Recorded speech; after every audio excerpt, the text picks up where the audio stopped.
Science, découverte, prenez de l'avance. Bienvenue dans Futuris.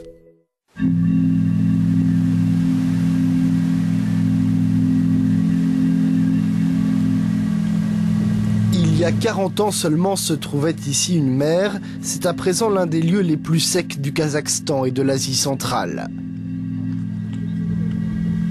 C'est la raison de la présence de ces chercheurs européens.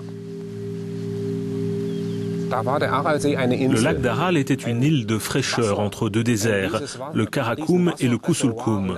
Elle était un réservoir d'eau énorme avec un habitat et un biotope très riche, muni d'une grande biodiversité.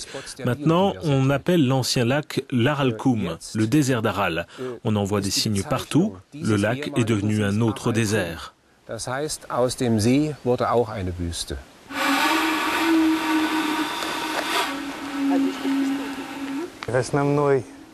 Le principal problème avec la baisse du niveau de la mer a été la disparition d'espèces de poissons de grande valeur. Cela a conduit beaucoup de pêcheurs et de personnes vivant sur la côte à perdre leurs emplois.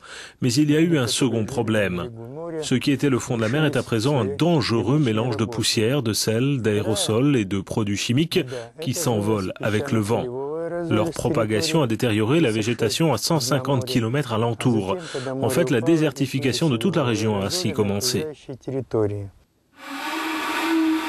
Voilà comment se présentait la mer d'Aral en 1960. L'utilisation massive et impropre de ses affluents pour l'irrigation l'a réduite à 3 plus petits lacs. La mer a perdu quelques 50 000 km². L'impact social et humain de ce phénomène est terrible. Le chômage et la pauvreté sont criants le long des anciens rivages. Des maladies comme la tuberculose ou l'hépatite sont ici 2 fois plus répandues que dans les régions alentours. Et puis, il y a le vent.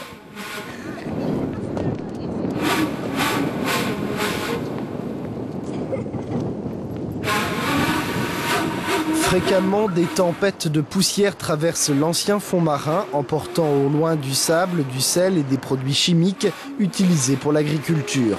Un cocktail empoisonné que respirent chaque jour les habitants. Ce phénomène est à présent examiné à la loupe par une équipe de chercheurs au sein du projet européen Calter.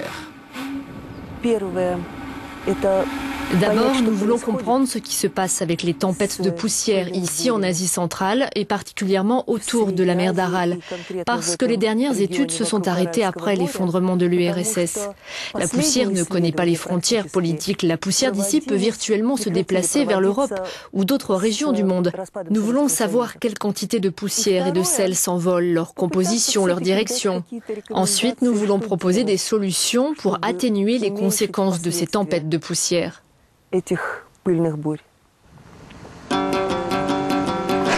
À 300 km de la mer d'Aral, les chercheurs se rendent dans cette station météorologique pour installer des pièges à poussière.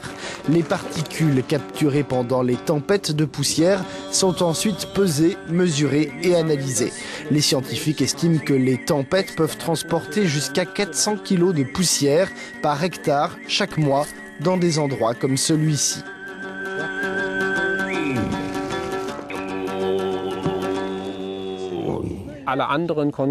Nous avons déterminé les tailles des grains de poussière et aussi leur composition minérale à l'aide de techniques comme la radiofluorescence. Avec ces informations, nous avons pu établir les régions de provenance. Nous avions une hypothèse. Puisque ces poussières proviennent en partie du fond du lac d'Aral, les taux de sel doivent être relativement élevés. Et nous en avons eu la confirmation. Le sel de la mer d'Aral est bien arrivé jusqu'ici.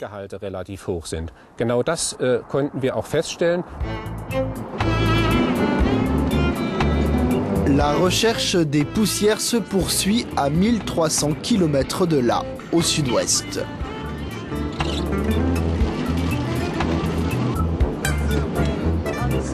Nous voici à Almaty, l'ancienne capitale du Kazakhstan.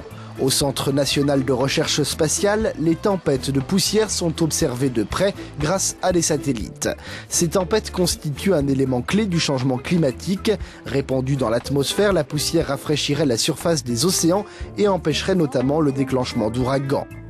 Les images satellites montrent qu'ici, en Asie centrale, les tempêtes de poussière contribuent à assécher des régions déjà très désertiques. Depuis l'an 2000, la poussière provient d'une superficie de la région d'Aral toujours plus grande. L'intensité et la fréquence des tempêtes de poussière augmentent également. Auparavant, les émissions se faisaient surtout vers le nord-ouest. À présent, elles sont surtout dirigées vers le sud. Cela signifie que chaque année, de nouvelles superficies de terre sont polluées par le sel du fond marin de l'Aral.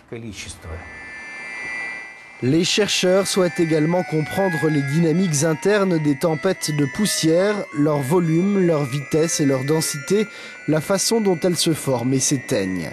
Pour ce faire, ils reproduisent de petites tempêtes de poussière dans un tunnel à vent artificiel équipé de lasers et rempli de poussière du désert et de sable.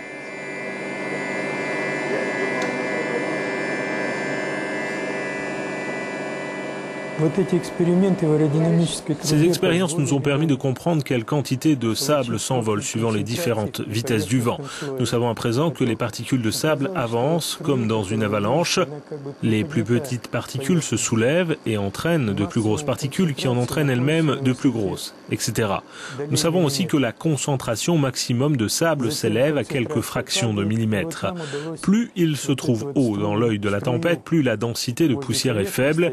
Des équations mathématiques nous aident à calculer la masse totale de sable emportée à différentes hauteurs et dans différentes vitesses de vent.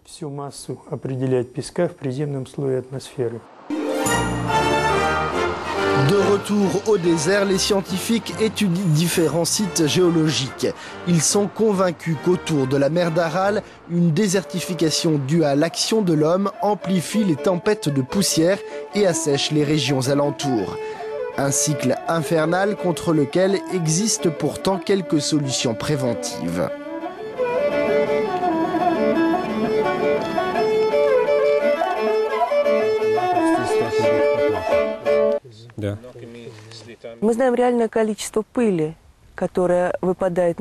Nous savons à présent que la quantité réelle de poussière en tonnes par année et par hectare diminue.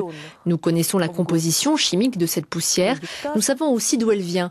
Nous avons donc beaucoup de nouvelles données pour proposer quelques solutions préventives. Le meilleur moyen de préserver la région de la mer d'Aral de toute dégradation est de cultiver des plantes locales, non pas dans tout l'ancien fond marin, mais sur de petites îles vertes. Ces plantes retiendraient la surface et il y aurait beaucoup moins de poussière emportée.